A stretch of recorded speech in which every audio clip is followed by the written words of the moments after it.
So hi friends ಬನ್ನಿ. So ನಾಳಿನ ದಿನ ಮಾರ್ಕೆಟ್ ಯಾವ ರೀತಿ ಟ್ರೇಡ್ ಮಾಡ್ಕೊಂಡು ನೋಡೋಣ. ಸೊ ನಿನ್ನಿಂದ ನಾವು ಡಿಸ್ಕಷನ್ ಮಾಡಿದ ಪ್ರಕಾರ ನಾನು ನಿನ್ನಿಂದ ಏನು ಡಿಸ್ಕಸ್ ಮಾಡಿದಪ್ಪ ಅಂದ್ರೆ ಮಾರ್ಕೆಟ್ ಇವಾಗ ಏನಾಗಿದೆಪ್ಪ ಅಂದ್ರೆ ಒಂದು ನ್ಯೂ ಟ್ರೆಂಡ್ ತಗೊಂಡು ಅಂತ ಹೇಳಿದೆ. ಓಕೆ, ಸೊ ಇಲ್ಲಿ ಏನಾಗಿತ್ತಪ್ಪ, market controls market down trend ಬಂದಿತ್ತು. ಸೊ ಡೌನ್ ಟ್ರೆಂಡ್ ಇಂದ ಮಾರ್ಕೆಟ್ ಏನಂತಪ್ಪ ಅಂದ್ರೆ ಇಲ್ಲಿ ಏನಾಗಿತ್ತಪ್ಪ ಅಂದ್ರೆ ಒಂದು ಜಂಪ್ ತೊಗೊಂಡಿತ್ತು, ಒಂದು ಗ್ಯಾಪ್ ಅಪ್ ಜಂಪ್ ತೊಗೊಂಡು ಮಾರ್ಕೆಟ್ ಏನ್ ಮಾಡಿತ್ತಪ್ಪ, ಈ ಒಂದು ಸ್ಪೇಸ್ ಅಲ್ಲಿ ಪೂರಾ ಟೋಟಲ್ ಆಗಿ ಏನಾಗಿತ್ತಪ್ಪ ಅಂದ್ರೆ ಇಲ್ಲಿ ಒಂದು ಬುಲಿಶ್ ಏನ್ ಮಾಡ್ತಪ್ಪ, ಒಂದು ಝೋನ್ ರೆಡಿ ಮಾಡ್ಕೊಂಡು ಮಾರ್ಕೆಟ್ ಕಂಟಿನ್ಯೂಸ್ ಆಗಿ ಈ ಒಂದು ಝೋನ್ ದಲ್ಲಿ ಬಂದಾಗ ಕೂಡ ಏನಾಗ್ತಪ್ಪ ಅಂದ್ರೆ ಕಂಟಿನ್ಯೂಸ್ ಆಗಿ ಪುಷ್ ಬ್ಯಾಕ್ ತೊಗೊಂಡು ಫುಲ್ ಬ್ಯಾಕ್ ತೊಗೊಂಡು ಮಾರ್ಕೆಟ್ ಕಂಟಿನ್ಯೂಸ್ ಆಗಿ ಮೇಲ್ಗಡೆನೆ ಹೋಗ್ತಾ ಇತ್ತು. ಓಕೆ, ಸೊ ಅದೇ ರೀತಿಗೆ ಮಾರ್ಕೆಟ್ ಯಾವಾಗ ಈ ರೀತಿ ಬಂದ್ ಈ ರೀತಿ ಹೋಗುತ್ತೆ ಅವಾಗ ಏನಾಗುತ್ತಪ್ಪ ಅಂದ್ರೆ ಲೆಫ್ಟ್ ಸೈಡ್ ಇದು ಸಾರಿ ರೈಟ್ ಸೈಡ್ ಅಲ್ಲಿ ಇರತಕ್ಕಂತ ಎಲ್ಲಾ ಈಗೇನ್ ಟ್ರೆಂಡ್ ಲೈನ್ ಇದೆ, ಈ ಟ್ರೆಂಡ್ ಲೈನ್ ಏನಾಗ್ತಪ್ಪ ಅದನ್ನ ಕಂಟಿನ್ಯೂಸ್ ಆಗಿ ಈ ಒಂದು ಸಪೋರ್ಟ್ ತಗೊಂಡು ಮಾರ್ಕೆಟ್ ಬೌನ್ಸ್ ಬ್ಯಾಕ್ ತಗೊಂಡು ಮಾರ್ಕೆಟ್ ಕಂಟಿನ್ಯೂಸ್ ಆಗಿ ಮೇಲ್ಗಡೆ ಹೋಗುತ್ತೆ ಅಂತ ಹೇಳಿದ್ವಿ. ಓಕೆ, ಸೊ ಇದೊಂದು ನಾವು ಏನಪ್ಪಾ ಅಂದ್ರೆ ಒಂದು ಟ್ರೆಂಡ್ ಲೈನ್ ಯಾವ ರೀತಿ ಟ್ರೇಡ್ ಮಾಡುತ್ತದೆ, ಟ್ರೆಂಡ್ ಲೈನ್ ಅನ್ನ ತಗೊಂಡು ಯಾವ ರೀತಿ ಟ್ರೈ ಮಾಡಬೇಕು ಅಂತಕ್ಕಂಥ ಒಂದು ವಿಡಿಯೋದಲ್ಲಿ ನಾನು ನಿಮ್ಗೆ ಹೇಳಿದ್ದೆ, ಪ್ಲೇಲಿಸ್ಟ್ ಅಲ್ಲಿ ಚೆಕ್ ಮಾಡಬಹುದು. ಓಕೆ, ನಾನು ನಿಮ್ಗೆ ನಿನ್ನೆ ಡಿಸ್ಕಷನ್ ಅದನ್ನು ಕೂಡ ಏನ್ ಮಾಡಿದಪ್ಪ ಅಂದ್ರೆ ಮೇನ್ ಇಂಪಾರ್ಟೆಂಟ್ ಆಗಿರ್ತಕ್ಕಂಥದ್ದು ಈ ಒಂದು ಏರಿಯಾ ಅಂತ ಹೇಳಿದ್ವಿ. ಓಕೆ, ಸೊ ಎಲ್ಲಿವರೆಗೂ ಈ ಒಂದು ಝೋನ್ ಮಾರ್ಕೆಟ್ ಬ್ರೇಕ್ ಮಾಡಿ ಎಲ್ಲಿವರೆಗೂ ಮಾರ್ಕೆಟ್ ಕೆಳಗೆ ಬರಂತ ಹೇಳಿದೆ. ಯಾಕಪ್ಪ ಅಂದ್ರೆ ಇಲ್ಲೊಂದು ಚಿಕ್ಕದಾಗಿರ್ತಕ್ಕಂಥ ಒಂದು ಟ್ರೆಂಡ್ ಲೈನ್ ಅನ್ನ ನೀವು ಇಲ್ಲಿ ತಗೊಂಡ್ರೆ ನೋಡ್ರಿ, ಇಲ್ಲಿನೂ ಕೂಡ ಒಂದು ಸಪೋರ್ಟ್ ಇದೆ, ಇಲ್ಲಿನೂ ಕೂಡ ಒಂದು ಸಪೋರ್ಟ್ ಇದೆ. ನೀವು ಅಕಸ್ಮಾತ್ ಇಲ್ಲಿ ಒಂದು ಸ್ವಲ್ಪ ಎಕ್ಸ್ಟೆಂಡ್ ಮಾಡ್ಕೊಂಡ್ರೆ ಇಲ್ಲಿನೂ ಕೂಡ ಒಂದು ಸಪೋರ್ಟ್ ಬರುತ್ತೆ, ಆಮೇಲೆ ಇಲ್ಲಿನೂ ಒಂದು ಕೂಡ ಸಪೋರ್ಟ್ ಬರುತ್ತೆ, ಇಲ್ಲಿನೂ ಕೂಡ ಒಂದು ಸಪೋರ್ಟ್ ಬರುತ್ತೆ. ಸೊ ಕಂಟಿನ್ಯೂಸ್ ಆಗಿ ಸಪೋರ್ಟ್ ತಗೋತಾ ಇರೋದ್ರಿಂದ ಅದು ಸಪೋರ್ಟ್ ಯಾವ ಸೈಡ್ ತಗೋತಾ ಇದೆಯಪ್ಪ ಅಂತಂದ್ರೆ ಇಲ್ಲಿ ಇದು ರೈಟ್ ಸೈಡ್ ಆಗಿ ಸಪೋರ್ಟ್ ತಗೋತಾ ಇದೆ. ಓಕೆ, ಸೊ ರೈಟ್ ಸೈಡ್ ಆಗಿ ಸಪೋರ್ಟ್ ತಗೋತಾ ಇರೋದ್ರಿಂದ ಮಾರ್ಕೆಟ್ ಏನ್ ಮಾಡ್ತಪ್ಪ ಅಂತಂದ್ರೆ ಮಾರ್ಕೆಟ್ ಕಂಟಿನ್ಯೂಸ್ ಮೇಲ್ಗಡೆ ಹೋಗ್ತಕ್ಕಂಥ ಸಾಧ್ಯತೆಗಳು ಜಾಸ್ತಿ ಇದಾವೆ. ಓಕೆ, ಸೊ ಅದು ಮೇನ್ ಇಂಪಾರ್ಟೆಂಟ್ ಎಲ್ಲಿ ಕನ್ಸೋಲೇಷನ್ ಆಗ್ತದಪ್ಪ ಅಂದ್ರೆ ಇಲ್ಲಿ ಕನ್ಸೋಲೇಷನ್ ಆಗ್ತದಿಲ್ಲ, ಯಾವ ಒಂದು ಹೇಳಿದ್ರೆ ಕನ್ಸೋಲೇಷನ್ ಆಗ್ತದಪ್ಪ ಇದು ಇದೆಯಲ್ಲ ರೆಸಿಸ್ಟೆನ್ಸ್ ಏರಿಯಾ, ಈ ರೆಸಿಸ್ಟೆನ್ಸ್ ಏರಿಯಾದಲ್ಲಿ ಮಾರ್ಕೆಟ್ ಏನಾಗ್ತದಪ್ಪ ಕಂಟಿನ್ಯೂಸ್ ಆಗಿ ಕನ್ಸೋಲೇಷನ್ ಆಗ್ತಾ ಇರೋದ್ರಿಂದ ಯಾವಾಗ ಒಂದು ಸಪೋರ್ಟ್, ಓಕೆ ಒಂದು ಸಪೋರ್ಟ್ ದಲ್ಲಿ ಕನ್ಸೋಲೇಷನ್ ಅಥವಾ ಒಂದು ರೆಸಿಸ್ಟೆನ್ಸ್ ದಲ್ಲಿ ಒಂದು ಕನ್ಸೋಲೇಷನ್ ಯಾವಾಗ ಆಗುತ್ತಲ್ಲ, ಈ ಕನ್ಸೋಲೇಷನ್ ಯಾವಾಗ ಬ್ರೇಕ್ ಮಾಡುತ್ತೆ ಅದರ್ ಸೈಡ್ ಮಾರ್ಕೆಟ್ ಏನಾಗುತ್ತೆ ಹೋಗ್ತಕ್ಕಂಥ ಸಾಧ್ಯತೆಗಳು ಇಲ್ಲಿ ಜಾಸ್ತಿ ಇರ್ತವೆ. ಓಕೆ, ಸೊ ಇಲ್ಲಿ ನೋಡ್ಕೊಂಡ್ರೆ ಇಲ್ಲಿನೂ ಕೂಡ ಏನಾಯ್ತಪ್ಪ ಮಾರ್ಕೆಟ್ ಕಂಟಿನ್ಯೂಸ್ ಆಗಿ ಮಾರ್ಕೆಟ್ ಮೇಲ್ಗಡೆ ಓಪನ್ ಆಗಿದೆ ಕಂಟಿನ್ಯೂಸ್ ಮಾರ್ಕೆಟ್ ಕೆಳಗಡೆ ಬಂದಿದ್ದು ಮಾರ್ಕೆಟ್ ಮತ್ತೆ ಮೇಲ್ಗಡೆ ಹೋಗಿ ಮತ್ತೆ ಸ್ವಲ್ಪ ಮಾರ್ಕೆಟ್ ಕೆಳಗಡೆ ಬಂದಿದೆ. ಅಂದ್ರೆ ಇದರ ಅರ್ಥ ಏನಪ್ಪಾ ಅಂದ್ರೆ ಮಾರ್ಕೆಟ್ ದಲ್ಲಿ ಬುಲ್ಲಿಶ್ ಸೆಲ್ಲರ್ಸ್ ಜಾಸ್ತಿ ಇದಾರೆ.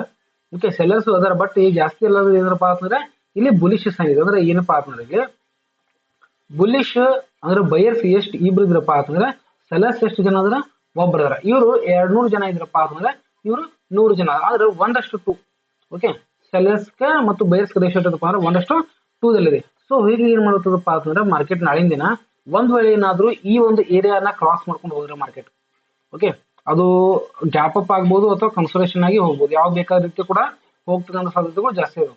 ಒಂದ್ ವೇಳೆ ಏನಾದ್ರು ಈ ಒಂದು ಗ್ಯಾಪ್ ಅಪ್ ಅನ್ನ ಮಾರ್ಕೆಟ್ ಏನಾದ್ರು ಈ ಒಂದು ಏರಿಯಾನ, ಓಕೆ ಮೇನ್ ಇಂಪಾರ್ಟೆಂಟ್ ಆಗಿರ್ತಕ್ಕಂಥದ್ದು ಈ ಒಂದು ಏರಿಯಾನ ಮಾರ್ಕೆಟ್ ಏನಾದ್ರು ಬ್ರೇಕ್ ಮಾಡ್ಕೊಂಡು ಮೇಲಿನ ಸೈಡ್ ಏನಾದ್ರು ಸಡನ್ ಆಗಿ ಹೋಯ್ತಪ್ಪ ಅಂತಂದ್ರೆ ಮಾರ್ಕೆಟ್ ಏನಾಗ್ತಪ್ಪ ನ್ಯೂ ಹೈ ಆಗಿರ್ತಕ್ಕಂಥದ್ದು ಎಷ್ಟಪ್ಪ ಅಂತಂದ್ರೆ 56,800. ಓಕೆ, ಆಮೇಲೆ 57,000ವರೆಗೂ ಕೂಡ ಮಾರ್ಕೆಟ್ ಹೋಗ್ತಕ್ಕಂಥ ಸಾಧ್ಯತೆಗಳು ಇಲ್ಲಿ ಜಾಸ್ತಿ ಇರ್ತವೆ. ಓಕೆ, ಅದೇ ರೀತಿಯಾಗಿ ಇದನ್ನ ಒಂದು ನಾವು 15 ಮಿನಿಟ್ಸ್ ಟೈಮ್ ಫ್ರೇಮ್ ನೋಡ್ಕೊಂಡ್ರೆ ನೋಡ್ರಿ ಮಾರ್ಕೆಟ್ ಏನಾಗ್ತದಪ್ಪ ಅಂದ್ರೆ ಕಂಟಿನ್ಯೂಸ್ ಆಗಿ ಮಾರ್ಕೆಟ್ ದಲ್ಲಿ ಇಲ್ಲಿ ಮೇಲಿನ ಸೈಡ್, ಓಕೆ ಮೇಲಿನ ಸೈಡ್ ಏನಪ್ಪ ಅಂದ್ರೆ ಕನ್ಸೋಲೇಷನ್ ಆಗ್ತದೆ. ಹೌದಾ, ಮೇಲಿನ ಸೈಡ್ ಇಲ್ಲಿ ಕನ್ಸೋಲೇಷನ್ ಇದೆ. ಮೇಲಿನ ಸೈಡ್ ಕನ್ಸೋಲೇಷನ್ ಆದ್ರೂ ಕೂಡ ಇಲ್ಲಿ ಮೇಲಿನ ಸೈಡ್ ಮೇನ್ ಇಂಪಾರ್ಟೆಂಟ್ ಆಗಿರ್ತಕ್ಕಂಥದ್ದು ಈ ಒಂದು ಏರಿಯಾ, ಆಮೇಲೆ ಕೆಳಗಿನ ಸೈಡ್ ಈ ಒಂದು ಏರಿಯಾ. ಓಕೆ, ಇಲ್ಲಿ ಏನಾಗಿದೆಪ್ಪ ಅಂದ್ರೆ ಇಲ್ಲಿನೂ ಕೂಡ ಒಂದು ಲಿಕ್ವಿಡಿಟಿ ಕ್ರಿಯೇಟ್ ಮಾಡಿದೆ, ಆಮೇಲೆ ಇಲ್ಲಿನೂ ಕೂಡ ಲಿಕ್ವಿಡಿಟಿ ಕ್ರಿಯೇಟ್ ಮಾಡಿದೆ. ಈ ಲಿಕ್ವಿಡಿಟಿನ ಏನ್ ಮಾಡ್ತಾರಪ್ಪ ಮಾರ್ಕೆಟ್ ಕೆಳಗಡೆ ಏನಾಗ್ತಿಲ್ಲ ಫಾಲ್ ಆಗ್ತಿಲ್ಲ, ಮತ್ತು ಈ ಲಿಕ್ವಿಡಿಟಿನ ಮಾರ್ಕೆಟ್ ಮೇಲ್ಗಡೆ ಹೋಗ್ಲಿಕ್ಕ ಒಂದು ಚಾನ್ಸ್ ಕೊಡ್ತಾ ಇಲ್ಲ. ಓಕೆ, ಸೊ ಈಗ ಏನ್ ಮಾಡ್ತಿದ್ದಪ್ಪ ಅಂದ್ರೆ ಈ ಒಂದನ್ನ ನೋಡ್ಕೊಂಡ್ರೆ ನಾವು ಈ ನೋಡಿ ಇಲ್ಲಿನೂ ಕೂಡ ಏನಾಗಿದೆ ಮೇಲೆ ಶಿಫ್ಟ್ ಆಗಿದೆ, ಇಲ್ಲಿನೂ ಕೂಡ ಮೇಲೆ ಶಿಫ್ಟ್ ಆಗಿದೆ, ಇಲ್ಲಿನೂ ಕೂಡ ಮೇಲ್ಗಡೆ ಶಿಫ್ಟ್ ಆಗಿದೆ. ಅಂದ್ರೆ ಕಂಟಿನ್ಯೂಸ್ ಆಗಿ ಬರ್ತಕ್ಕಂಥ ಒಂದು ಚಾರ್ಟ್ ಅನ್ನ ನೋಡ್ಕೊಂಡ್ರೆ ಇಲ್ಲಿ ಸಪೋರ್ಟ್ ಏನಾಗ್ತದಪ್ಪ ಅಂದ್ರೆ ಕಂಟಿನ್ಯೂಸ್ ಆಗಿ ಮೇಲಿನ ಸೈಡ್ ಶಿಫ್ಟ್ ಆಗಿದೆ. ಹೌದಾ, ಸೊ ಒಂದ್ ವೇಳೆ ಏನಾದ್ರು ಮಾರ್ಕೆಟ್ ಇಲ್ಲೇ ಏನಾದ್ರು ಮಾರ್ಕೆಟ್ ಕನ್ಸೋಲೇಷನ್ ಆಗಿ ಈ ಒಂದು ಏರಿಯಾಕ್ಕೆ ಏನಾದ್ರು ಕಂಟಿನ್ಯೂಸ್ ಆಗಿ ಸಪೋರ್ಟ್ ತಗೋತಪ್ಪ ಅಂದ್ರೆ, ಓಕೆ ಈ ಒಂದು ಏರಿಯಾಕ್ಕೆ ಏನಾದ್ರು ಕಂಟಿನ್ಯೂಸ್ ಆಗಿ ಸಪೋರ್ಟ್ ತಗೊಂಡ್ರೆ ಮಾರ್ಕೆಟ್ ಏನಾಗ್ತದಪ್ಪ ಅಂದ್ರೆ ಕಂಟಿನ್ಯೂಸ್ ಆಗಿ ಕನ್ಸೋಲೇಷನ್ ಆಗಿ ಮೇಲಿನ ಸೈಡ್ ಹೋಗ್ತಪ್ಪ ಅಂದ್ರೆ ಫಸ್ಟ್ ನಮ್ಗೆ ಟಾರ್ಗೆಟ್ ಸಿಗ್ತಕ್ಕಂಥದ್ದು ಎಷ್ಟಪ್ಪ ಅಂತಂದ್ರೆ 56,200. ಓಕೆ, ನಮ್ಗೆ ಫಸ್ಟ್ ಟಾರ್ಗೆಟ್ ಯಾವ್ದಪ್ಪ ಅಂತಂದ್ರೆ 56,200. ಈ 56,200 ಏನಾದ್ರು ಮಾರ್ಕೆಟ್ ಟಚ್ ಮಾಡ್ಕೊಂಡು ಮತ್ತೆ ಇಲ್ಲಿ ಸ್ವಲ್ಪ ಕನ್ಸೋಲೇಷನ್ ಆಗಿ ಬ್ರೇಕ್ ಮಾಡ್ಕೊಂಡು ಮೇಲ್ಗಡೆ ಹೋಯ್ತಪ್ಪ ಅಂತಂದ್ರೆ ಅವಾಗ ಏನಾಗುತ್ತಪ್ಪ ಅಂದ್ರೆ ನಮ್ಗೆ ಫಸ್ಟ್ ಟಾರ್ಗೆಟ್ ದೊಡ್ಡ ಟಾರ್ಗೆಟ್ 57,000 ಟಾರ್ಗೆಟ್ ಸಿಗ್ತಕ್ಕಂಥ ಸಾಧ್ಯತೆಗಳು ಇಲ್ಲಿ ಜಾಸ್ತಿ ಇದೆ. ಒಂದ್ ವೇಳೆ ಏನಾದ್ರು ಮಾರ್ಕೆಟ್ ಕನ್ಸೋಲೇಷನ್ ಗೆ ಕೆಳಗಡೆ ಬರ್ತಪ್ಪ ಅಂದ್ರೆ ಮತ್ತೆ ಇಲ್ಲಿ ಕೆಳಗಡೆ ಬಂದಾಗ ಏನಾಗುತ್ತಪ್ಪ ಈ ಒಂದು ಏರಿಯಾ ಏನಾಗುತ್ತಪ್ಪ ಅಂದ್ರೆ 55,500 ಮತ್ತೆ ಇಲ್ಲಿ ಹೆವಿ ಆಗಿರ್ತಕ್ಕಂಥ ಒಂದು ಸಪೋರ್ಟ್ ಕ್ರಿಯೇಟ್ ಮಾಡ್ಕೊಂಡು ಮತ್ತೆ ಇಲ್ಲಿ ಏನಾಗುತ್ತಪ್ಪ ಇಲ್ಲಿ ಕನ್ಸೋಲೇಷನ್ ಝೋನ್ ಮಾಡ್ಕೊಂಡು ಟೈಮ್ ವೇಸ್ಟ್ ಮಾಡ್ತಕ್ಕಂಥ ಸಾಧ್ಯತೆಗಳು ಇಲ್ಲಿ ಜಾಸ್ತಿ ಇದಾವೆ. ಸೊ ಹೀಗಾಗಿ ಏನ್ ಮಾಡ್ರಪ್ಪ ಅಂದ್ರೆ ನಾಳಿನ ದಿನ ಈ ಒಂದು ಏರಿಯಾದಲ್ಲಿ ಏನಾದ್ರು ಓಪನ್ ಆಗೋದು, ಬಟ್ ಒಂದು ಏನಾದ್ರು ಮಾರ್ಕೆಟ್ ಈ ಏರಿಯಾದಲ್ಲಿ ಓಪನ್ ಆಗಿ ಕನ್ಸೋಲೇಷನ್ ಆಗಿ ಮೇಲೆ ಬ್ರೇಕ್ ಮಾಡ್ತಂದ್ರೆ ಫಸ್ಟ್ ಟಾರ್ಗೆಟ್ 56,200, ಆಮೇಲೆ ಸೆಕೆಂಡ್ ಟಾರ್ಗೆಟ್ 57,000 ಕೂಡ ಮಾರ್ಕೆಟ್ ನಾಳಿಂದ ಟ್ರೇಡ್ ಮಾಡೋಕೆ ಸಾಧ್ಯತೆಗಳು ಜಾಸ್ತಿ ಇದೆ. ಓಕೆ, ಸೊ ಅದೇ ರೀತಿಯಾಗಿ ನಾವು ಈ ನಿಫ್ಟಿನ ನೋಡ್ಕೊಂಬಂದ್ರೆ ನಿಫ್ಟಿ ನೋಡ್ರಿ, ನಿಫ್ಟಿಗೆ ನಾನು ನಿನ್ನಿಂದ ಏನ್ ಹೇಳಿದಪ್ಪ ಅಂದ್ರೆ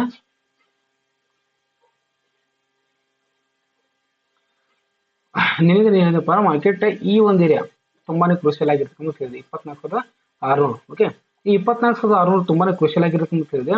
ಯಾಕಪ್ಪ ಅಂದ್ರೆ ಇಲ್ಲಿ ಸಪೋರ್ಟ್ ಇದೆ. ಓಕೆ, ಇಲ್ಲಿನೂ ಕೂಡ ಬ್ರೇಕ್ ಮಾಡಕ್ ಹೋದ್ರು ಅವಾಗ ಕೂಡ ಫೇಲ್ ಆಗಿದೆ, ಇಲ್ಲಿನೂ ಕೂಡ ಬ್ರೇಕ್ ಮಾಡಕ್ ಹೋದ್ರು ಇಲ್ಲಿನೂ ಫೇಲ್ ಆಗಿದೆ, ಇಲ್ಲಿನೂ ಕೂಡ ಬ್ರೇಕ್ ಮಾಡಕ್ ಹೋದ್ರು ಇಲ್ಲಿನೂ ಕೂಡ ಫೇಲ್ ಆಗಿದೆ. ಅಕಸ್ಮಾತ್ ಈ ಹ್ಯಾಮರ್ ಕ್ಯಾಂಡಲ್ ಇಲ್ಲ, ಈ ಹ್ಯಾಮರ್ ಕ್ಯಾಂಡಲ್ ಪ್ರಕಾರನೇ ಈ ರೆಡ್ ಕ್ಯಾಂಡಲ್ ಆಗಿತ್ತಲ್ಲ, ಈ ರೆಡ್ ಕ್ಯಾಂಡಲ್ ಫಾಲೋ ಥ್ರೂ ಆಗಿತ್ತಪ್ಪ ಮಾರ್ಕೆಟ್ ಫೇಲ್ ಆಗ್ತಿತ್ತು. ಓಕೆ, ಮಾರ್ಕೆಟ್ ಫಾಲೋ ಆಗ್ತಿತ್ತು. ಬಟ್ ಇಲ್ಲಿ ಏನಾಗಿಲ್ಲಪ್ಪ ಅಂದ್ರೆ ಫಾಲೋ ಥ್ರೂ ಆಗಿಲ್ಲ, ಅದ್ರ ಬದಲು ಏನಾಗಿತ್ತಪ್ಪ ಅಂದ್ರೆ ಮಾರ್ಕೆಟ್ ಈ ರೀತಿ ಬರ್ತಕ್ಕಂಥ ಮಾರ್ಕೆಟ್ ಏನಪ್ಪ ಮಾರ್ಕೆಟ್ ರಿವರ್ಸ್ ಹೋಗುತ್ತೆ. ಸೊ ಹೀಗಾಗಿ ರಿವರ್ಸ್ ತೊಗೊಳೋದ್ರಿಂದ ಮಾರ್ಕೆಟ್ ನೋಡ್ರಿ ಇಲ್ಲಿ ಒಂದು ಗ್ರೀನ್ ತೊಗೊಂಡ್ರಿ, ಈ ನಾನು ನಿನ್ನೆ ಏನಪ್ಪ ಮಾರ್ಕೆಟ್ ಏನಾದ್ರು ಈ ಗ್ರೀನ್ ಕ್ಯಾಂಡಲ್ ಮೇಲೆ ಏನು ಹೋಯ್ತಪ್ಪ ಅಂತಂದ್ರೆ ಮಾರ್ಕೆಟ್ ಈ ಒಂದು ಏರಿಯಾವರೆಗೂ ಮಾರ್ಕೆಟ್ ಹೋಗ್ತದೆ ಅಂತ ಹೇಳಿ. ಸೊ ಅದೇ ರೀತಿಯಾಗಿ ಮಾರ್ಕೆಟ್ ಕೂಡ ಏನಿದೆಪ್ಪ 25,000 ಸಮೀಪ ಬಂದಿದೆ. ಸೊ ಯಾವಾಗ ಈ ಒಂದು ಡೋಜಿ ಕ್ಯಾಂಡಲ್ ಏನಿದಿಲ್ಲ, ಓಕೆ ಇದೇನು ಈ ಡೋಜಿ ಕ್ಯಾಂಡಲ್ ಏನಾದ್ರು ಮಾರ್ಕೆಟ್ ಬ್ರೇಕ್ ಮಾಡ್ತಪ್ಪ ಅಂದ್ರೆ ಮೇಲಿನ ಸೈಡ್, ಅವಾಗ ನಮ್ಗೆ ಏನಾಗುತ್ತಪ್ಪ ಅಂತಂದ್ರೆ ಒಂದು ಹೊಸ ಟಾರ್ಗೆಟ್ ಯಾವಾಗ ಸಿಗುತ್ತಪ್ಪ ಅಂತಂದ್ರೆ 25,200 ನಮ್ಗೆ ಹೊಸ ಟಾರ್ಗೆಟ್ ಸಿಗ್ತಕ್ಕಂಥ ಸಾಧ್ಯತೆಗಳು ಇಲ್ಲಿ ಜಾಸ್ತಿ ಅದಾವ. ಆದ್ರೆ ಇಲ್ಲಿ ಮೇನ್ ಇಂಪಾರ್ಟೆಂಟ್ ಏನಪ್ಪಾ ಅಂದ್ರೆ ನಮ್ಗೆ ಇದು ಬ್ರೇಕ್ ಆಗ್ಬೇಕು. ಇದೇನು ಡೋಜಿ ಕ್ಯಾಂಡಲ್ ಮಾರ್ಕೆಟ್ ಬ್ರೇಕ್ ಮಾಡ್ಕೊಂಡು ಮೇಲ್ಗಡೆ ಹೋಗ್ಬೇಕು, ಅವಾಗ ಮಾತ್ರ ಏನಾಗುತ್ತಪ್ಪ ಅಂತಂದ್ರೆ ಮಾರ್ಕೆಟ್ ಸ್ವಲ್ಪ ಮೇಲ್ಗಡೆ ಹೋಗ್ತಕ್ಕಂಥ ಸಾಧ್ಯತೆಗಳು ಜಾಸ್ತಿ ಅದಾವ. ಒಂದ್ ವೇಳೆ ಏನಾದ್ರು ಇಲ್ಲೇ ಕನ್ಸೋಲೇಷನ್ ಹಾಕಿ ಮತ್ತೆ ಕೆಳಗಿನ ಸರ್ ಬಂದು ಮತ್ತೆ ಇಲ್ಲಿ ಕನ್ಸೋಲೇಷನ್ ಹಾಲಾಗಿ ಚಾಲು ಆಯ್ತಪ್ಪ ಅಂದ್ರೆ ಮತ್ತೆ ಮಾರ್ಕೆಟ್ ಇಲ್ಲಿ ಕೆಳಗಡೆ ಫಾಲ್ ಆಗ್ತಕ್ಕಂಥ ಸಾಧ್ಯತೆಗಳು ಇಲ್ಲಿ ಜಾಸ್ತಿ ಇದಾವೆ. ಓಕೆ, ಸೊ ಹೀಗಾಗಿ ಇದನ್ನ ಒಂದು 15 ಮಿನಿಟ್ಸ್ ಟೈಮ್ ಫ್ರೇಮ್ ನೋಡ್ಕೊಂಡ್ರೆ ಯಾವ ರೀತಿ ಟ್ರೇ ಮಾಡಬೇಕು ನಾಳಿನ ದಿನ ಅಂತಂದ್ರೆ ಇದನ್ನ ನಾವು ಸ್ವಲ್ಪ ಜೂಮ್ ಇನ್ ಮಾಡ್ರಿ. ನೋಡ್ರಿ, ಈ ಜೂಮ್ ಇನ್ ಏರಿಯಾದಲ್ಲಿ ಎಲ್ಲೆಲ್ಲಿ ನಮಗೆ ಸಪೋರ್ಟ್ ಅದಪ್ಪ ಈ ಒಂದು ಏರಿಯಾಕ್ಕೆ ತುಂಬಾನೇ ಹೆವಿ ಆಗಿರ್ತಕ್ಕಂಥ ಸಪೋರ್ಟ್ ಇದೆ, ಹೌದಾ. ಸೊ ಆಮೇಲೆ ಇಲ್ಲಿ ಈ ಒಂದು ಏರಿಯಾಕ್ಕೆ ಏನಪ್ಪ ಹೆವಿ ಆಗಿರ್ತಕ್ಕಂಥ ರೆಸಿಸ್ಟೆನ್ಸ್ ಇದೆ. ಇವತ್ತು ನೋಡಿ ಈ ಒಂದು ಹೆವಿ ಆಗಿರ್ತಕ್ಕಂಥ ರೆಸಿಸ್ಟೆನ್ಸ್ ಏರಿಯಾಕ್ಕೆ ಮಾರ್ಕೆಟ್ ಇವತ್ತು ಟಚ್ ಮಾಡಿದೆ 24,900. ಓಕೆ, ನಾನು ನಿಮ್ಗೆ ನಿನ್ನಿಂದ ನಾನು ಹೇಳಿದೆ ಈ ಒಂದು ಏರಿಯಾ ಏನಾದ್ರು ಮಾರ್ಕೆಟ್ ಬ್ರೇಕ್ ಮಾಡ್ತಪ್ಪ ಅಂದ್ರೆ ಅವಾಗ ಏನಾಗುತ್ತಪ್ಪ ಈ ಒಂದು 25,000 ಟಾರ್ಗೆಟ್ ರೀಚ್ ಮಾಡ್ತಕ್ಕಂಥ ಸಾಧ್ಯತೆಗಳು ಜಾಸ್ತಿ ಇದಾವೆ. ಅಂದ್ರೆ 24,000 ಇವತ್ತು 900 ಟಚ್ ಮಾಡ್ಕೊಂಡು ಕೆಳಗಡೆ ಬಂದಿದೆ. ಇಲ್ಲಿನೂ ಕೂಡ ಒಂದು ಟಚ್ ಇದೆ, ಇಲ್ಲಿನೂ ಕೂಡ ಒಂದು ಟಚ್ ಇದೆ, ಆಮೇಲೆ ಇಲ್ಲಿನೂ ಕೂಡ ಟಚ್. ಅಂದ್ರೆ ಕಂಟಿನ್ಯೂಸ್ ಆಗಿ ಏನಾಗಿದೆಪ್ಪ ಅಂತಂದ್ರೆ 4 ಸರ್ತಿ ಮಾರ್ಕೆಟ್ ರೆಸಿಸ್ಟೆನ್ಸ್ ಹಿಟ್ ಮಾಡಿದೆ.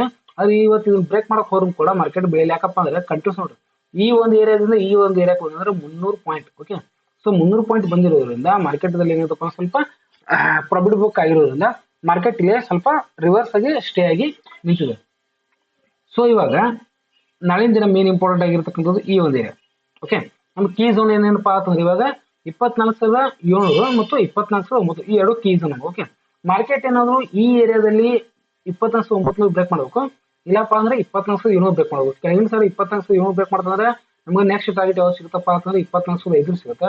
24,900 ಏನಾದ್ರು ಬ್ರೇಕ್ ಮಾಡ್ಕೊಂಡು ಹೋಯ್ತಪ್ಪ ನಮ್ಗೆ ಫಸ್ಟ್ ಟಾರ್ಗೆಟ್ 25,000, ಅದಾದ ಕೂಡ ಏನಾಗುತ್ತಪ್ಪ ಅಂತಂದ್ರೆ 25,100 ಮತ್ತು ಅದಾದ ಕೂಡ 25,200. ಈ ರೀತಿ ಆಗಿರ್ತಕ್ಕಂಥ ಟಾರ್ಗೆಟ್ ನಮ್ಗೆ ಏನಾಗ್ತಪ್ಪ ಅಂದ್ರೆ ಮಾರ್ಕೆಟ್ ಇಲ್ಲಿ ಸಿಗ್ತಕ್ಕಂಥ ಸಾಧ್ಯತೆಗಳು ಇಲ್ಲಿ ಜಾಸ್ತಿ ಅದಾವ. ಬಟ್ ಈ ಒಂದು ಏನು ಏರಿಯಾ ಇದೆಯಲ್ಲ ನಮ್ಗೆ ಏನ್ ಡ್ರಾ ಮಾಡಿದ್ವಿ ಯೆಲ್ಲೋ ಕಲರ್ 24,900 ಮತ್ತು 24,700 ಈ ಎರಡು ಏರಿಯಾಗಳು ಏನದಪ್ಪ ಅಂತಂದ್ರೆ ತುಂಬಾನೇ ಗ್ರೇ ಏರಿಯಾ, ಅಂದ್ರೆ ತುಂಬಾನೇ ಹೆವಿ ಆಗಿರ್ತಕ್ಕಂಥ ಒಂದು ಕನ್ಸೋಲೇಷನ್ ಆಗಿ ಇರ್ತಕ್ಕಂಥ ಏರಿಯಾ ಇರೋದ್ರಿಂದ ಈ 24,900 ತುಂಬಾನೇ ಸ್ಟಾಪ್ಲೆಸ್ ಇರ್ತಾವ ಬೈಯರ್ಸ್ದು. ಓಕೆ, ಆಮೇಲೆ ಇಲ್ಲಿ ಕೆಳಗಿನ ಸೈಡ್ ಏನಪ್ಪ ಅಂತಂದ್ರೆ 24,700ಕ್ಕೆ ಹೆವಿ ಆಗಿರ್ತಕ್ಕಂಥ ಸೆಲರ್ಸ್ ಸ್ಟಾಪ್ಲೆಸ್ ಇರೋದ್ರಿಂದ ಯಾವ ಸೈಡ್ ಮಾರ್ಕೆಟ್ ಬ್ರೇಕ್ ಮಾಡುತ್ತೆ ಆ ಸೈಡ್ ಮಾರ್ಕೆಟ್ ಮೇಲಿನ ಸೈಡ್ ಹೋಗುತ್ತೆ. ಓಕೆ, ಯಾವ ಸೈಡ್ ಮಾರ್ಕೆಟ್ ಮೇಲೆ ಬ್ರೇಕ್ ಆದ್ರೆ ಮೇಲೆ ಹೋಗುತ್ತೆ, ಕೆಳಗಡೆ ಬ್ರೇಕ್ ಆದ್ರೆ ಕೆಳಗಡೆ ಹೋಗುತ್ತೆ. ಸೊ ಈಗ ಏನ್ ಮಾಡಪ್ಪ ನಾಳಿನ ದಿನ ನೀವು ಸ್ವಲ್ಪ ಟ್ರಿಕ್ಕಿಯಾಗಿ ಮಾರ್ಕೆಟ್ ಅನ್ನ ನೋಡ್ಕೊಂಡು ಅಬ್ಸರ್ವ್ ಮಾಡ್ಕೊಂಡು ಟ್ರೇ ಮಾಡೋದು ತುಂಬಾನೇ ಒಳ್ಳೆಯದು ಅಂತ ಹೇಳಿ ನನ್ನ ಒಂದು ಅಭಿಪ್ರಾಯ. Okay, thank you.